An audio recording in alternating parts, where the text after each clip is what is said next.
House bone marrow transplant program may only be 3 years old. They accomplished just today a pretty big milestone, their 200th bone marrow transplant. Here to talk to us more about the achievement and the program is Dr. Stephanie Williams, head of Spectrum House Blood and Bone Marrow Transplant Program.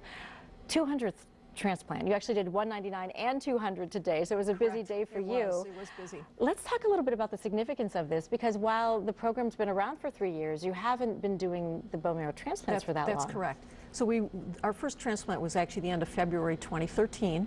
So it's actually been a remarkable growth for a bone marrow or stem cell transplant program.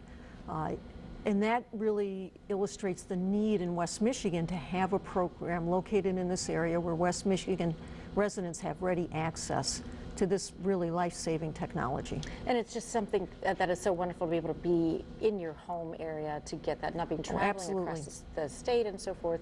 I did want to touch a little bit on bone marrow, to be a bone marrow donor, and how things have changed. So a lot of people associate that with a painful bone marrow biopsy procedure. We don't really use bone marrow itself anymore. We can collect it via the bloodstream, collecting peripheral blood stem cells. It's not really painful. It's very easy to do. It can be done as an outpatient procedure, and it's now the preferred choice in adult donors to do it that way. Yeah, similar kind of to giving blood, but for maybe a longer extended period of time. Exactly. So we have some exciting news to talk about. We have a new 18-bed unit that's going to be opening up in the spring.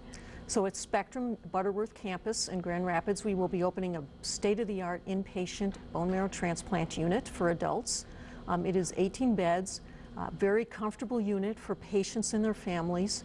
Most patients undergoing transplant have to spend 3 to 4 weeks there in the hospital, so it's important to have a state-of-the-art facility for them. Yeah, it's going to be wonderful to be able to to have that, so that they are able to just stay with their family and they're able to be comfortable and their surroundings are familiar in their city.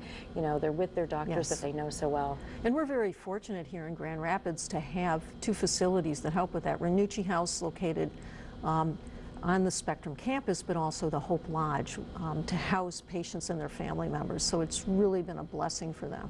Well, congratulations again. Thank you. It's wonderful to be able to have this part of our medical mile as it just continues to grow and become successful. And thank you for your support, Val. You are so welcome.